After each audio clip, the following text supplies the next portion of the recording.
Hello, everyone. Welcome back to 3 News Now. I'm Stephanie Haney. Today is Wednesday, January 13th. Thanks for choosing to be here to get filled in on the top stories from WKYC.com and our WKYC app. As I come to you right now, the U.S. House of Representatives is currently debating the second impeachment of President Donald Trump. President Trump faces the single charge of incitement of insurrection related to the riots that happened in Washington, D.C. 1 week ago today on Wednesday, January 6th. Now, if the House, which is expected to impeach the president, does successfully impeach the president, this will be only the first time a U.S. president has been impeached twice, and there is Republican support for it this time. Most notably, the third ranking member of the Republican side on the U.S. House of Representatives, Liz Cheney, has said she will vote for the impeachment of President Donald Trump. Now, remember, impeachment is a charge. It's similar to a criminal charge in a court of law. It does not mean guilt, but it does mean that someone has been formally charged and then will be tried. What's interesting in this instance is that multiple reports have said that sources say that Senate current Majority Leader Mitch McConnell, soon to be Minority Leader once President-elect Joe Biden is inaugurated, has said he does support the House moving forward with impeachment of President Donald Trump and that he does believe the president has committed impeachable offenses. Now, a clear distinction to make here, though. That does not mean that he supports conviction of President Trump, because to be impeached is to be charged, to be convicted is another thing that would require 67 votes in the Senate. So that would require 17 senators siding with the Democrats in order to successfully convict President Trump of this charge of incitement of insurrection in the Senate. Let's get to the latest statement from President Donald Trump, though, out just minutes ago. President Donald Trump has released this statement. In light of reports of more demonstrations, I urge that there must be no violence, no lawbreaking, and no vandalism of any kind. That is not what I stand for, and it is not what Americans stand for. I call on all Americans to help ease tensions and calm tempers. Now, the president is saying this as we have gotten word from the FBI that there have been warnings about armed protests planned at every single state capital in the U.S., planned to begin possibly as soon as this weekend and extend through the inauguration of Joe Biden happening next week on Wednesday, January 20th. So at this point, the president is trying to make clear that he does not want any violence or continued demonstrations. Now, let's take a look at the question. Many people are wondering, can the president be impeached after leaving office? And if so, what would be the point? This is something that we talked about a little bit earlier in the week. It is unprecedented when it comes to presidents, but there are judgeships where that has happened, where it has been happened after a judge has no longer been seated on the bench. Now, there has also been precedents, though, for impeachment not happening after a president has left office, after a resignation, if you look at the case of Richard Nixon. But again, that was a resignation. There have also been instances where impeachment processes have ended after the resignation of judges. But again, that's after resignation, not after a term simply ends. So some constitutional experts, some members of Congress believe that impeachment can begin once the president leaves office. Others believe that as long as the impeachment or the charging process is completed before the president leaves office, then the trial can come after that in the Senate. And others believe that it's fine at any time. But in any case, we're in the situation where the impeachment process has begun, so the president will likely be charged by the House before leaving office on January 20th. Now, what's the point of moving forward? Well, if the Senate does move forward and does convict President Donald Trump of this charge, incitement of insurrection, it's also then possible that they could move on to vote to disqualify the president from future office. Now, that would have to happen after a conviction, and that would also potentially impact his ability to receive the presidential pension. So, of course, that's a lot of ifs. We'll have to see what plays out and what the Republican leadership does in the Senate. Again, all signs pointing to the fact, of course, because the House is controlled by Democrats and there are even a few Republicans signing on to the impeachment in the House, that the president will likely be impeached a second time and then we'll move from there. Now let's turn to a new development with COVID-19 here in Ohio. There has been a new COVID-19 variant discovered in Ohio, but medical experts are saying people should not necessarily be alarmed about this. Here's what we know. Scientists at the Ohio State University Wexner Medical Center and College of Medicine have discovered a new variant of SARS-CoV-2. This is the virus that causes COVID-19. And this variant carries a mutation that's identical to the UK strain, but the experts are saying it likely came from a virus strain that was already present in the US. The researchers also reported the evolution of another US strain, so we're talking about two now, that acquired 3 other gene mutations that have not previously been seen together. So we're talking about a brand new strain. Now, health officials say that new variant was found in a patient from Ohio, but they don't know how prevalent it is within the population. But the evolving strain with the 3 mutations, that second one that I just mentioned, has become the dominant virus in the Columbus area during the 3-week period from the end of December and the beginning of January. The new strain in Columbus, the one that's the most dominant strain in Columbus, the experts are saying has the same genetic sort of backbone as earlier cases, but the 3 mutations are considered a significant evolution. That's according to the study leader, Dr. Dan Jones. He is vice chair of the Division of Molecular Pathology. And he says that they know that the shift did not come from the UK or South African branches of the virus. Now, like the UK strain, these mutations detected in both viruses affect the spikes that are on the surface of the SARS-CoV-2, and that's what enables the virus to attach to and enter our bodies, okay? So also like the UK strain, officials are saying that these will likely make the virus more infectious and easier to pass from person to person.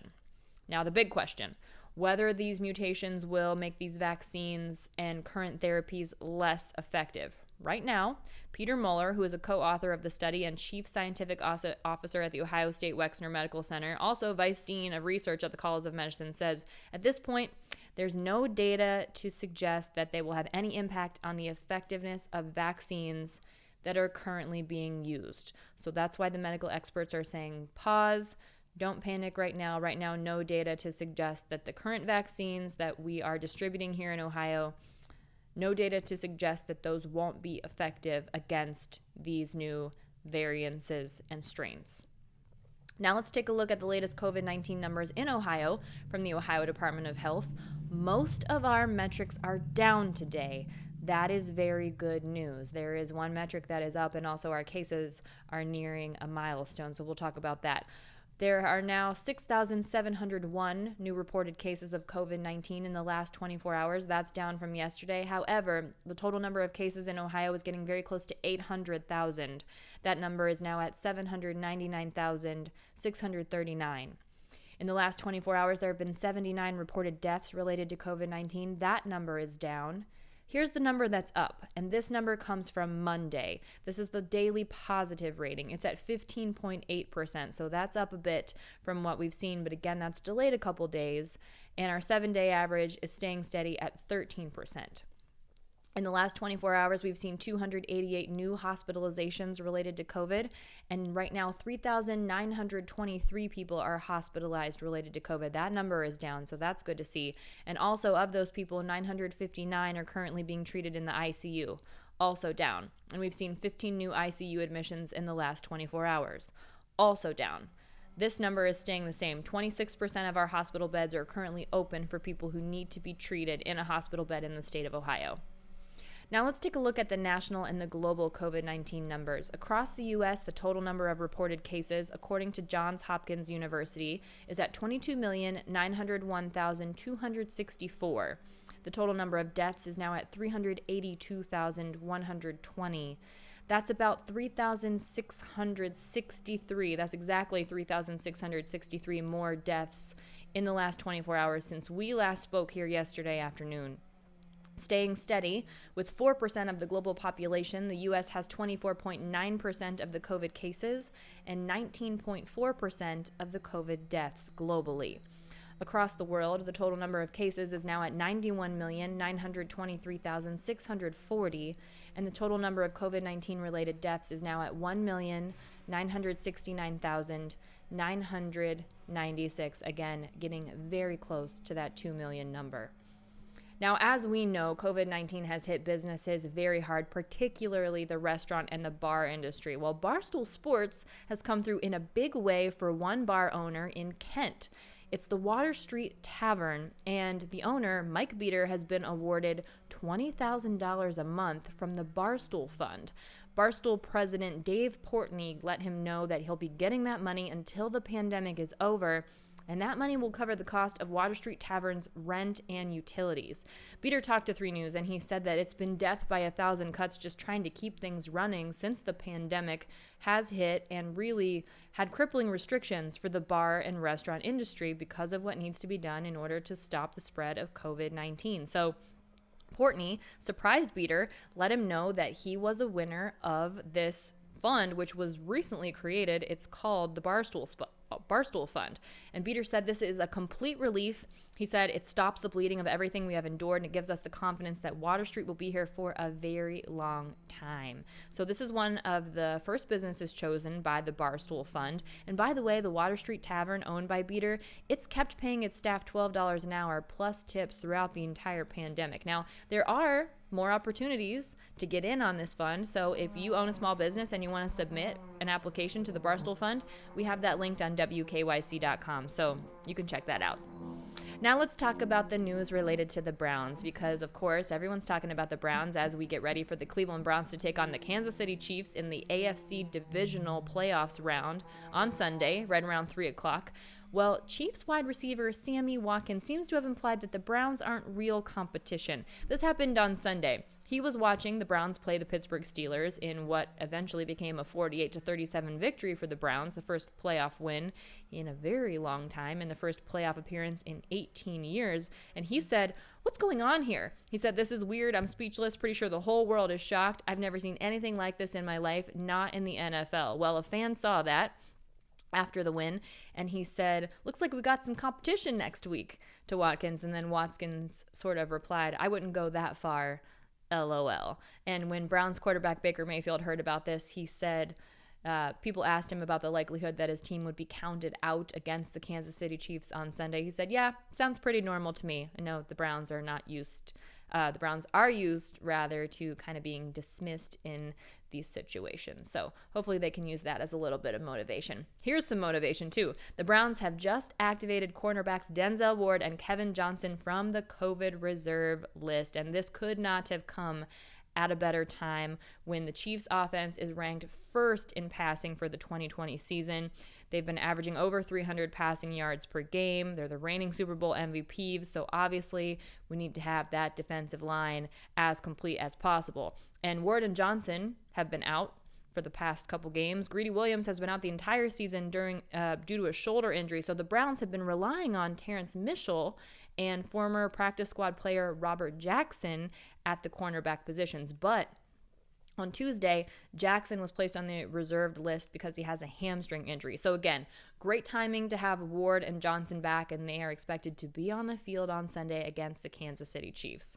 Now, someone who was not expected to be on the field last Sunday or wasn't even on the roster 2 weeks ago, Blake Hance, and he is already a Cleveland sports legend.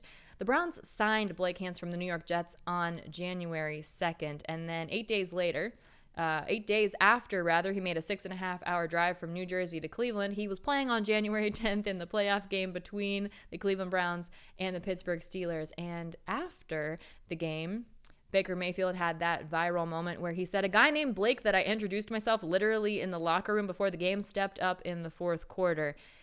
Hance played in the final 14 snaps. He played at left guard, and that was because Joel Bitonio is on the COVID list, and Michael Dunn had to leave the game with the calf injury. So Hance, who was pretty much a stranger to his teammates, stepped up in a big way.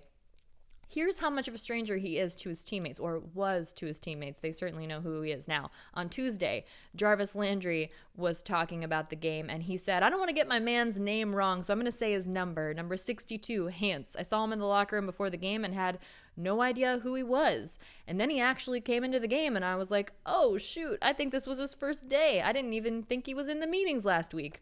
But he definitely stepped up in a big way. And by the way, Browns head coach Kevin Stefanski, who has been at home because he tested positive for COVID-19, expected to return to the Browns facility on Thursday, by the way, confirmed, he hasn't even met Blake Hance yet, but he says he's looking forward to it. So Joel Bitonio is expected to return to the Browns lineup for the divisional round matchup against the Chiefs, but Dunn is now on the injured reserve list, so Hance is expected to continue to get some playing time, so hopefully he can keep that legend status going. One more story before we let you go. If you haven't already, you need to check out this Ohio State fan. I know Ohio State did not prove victorious over Alabama, but this is pretty good. Ohio State, they've got the marching band Ohio script that they do, which is incredible. Well, Emily Rosinski, who is an OSU fan, created a stop-motion video of the Ohio script with pierogis because she has a pierogi Instagram stan account. Her pierogi account is _pierogi_experiment, and it's pretty great. Her caption for the stop-motion video is, "It doesn't get any more Ohio than OSU football and pierogi." I think we can all agree with that. Make sure you check that out. That's linked on WKYC.com and our WKYC app. That's it for your 3 News Now update for Wednesday, January 13th. I will see you next on What's New at 5 p.m. with your Clicking in Cleveland segment. Here's a reminder. If you don't listen to it already as a podcast, 3 News Now is available as a podcast wherever you get your podcasts. Also, another podcast, 3 Things to Know with Stephanie Haney. We are talking about your financial health check-in this week with certified financial planner Elizabeth Scheiderer. You can get that wherever you get your podcast, and it's also linked on WKYC.com. Everyone, stay safe and be well. Enjoy the rest of your afternoon. I'll see you back here tomorrow. I'm Stephanie Haney.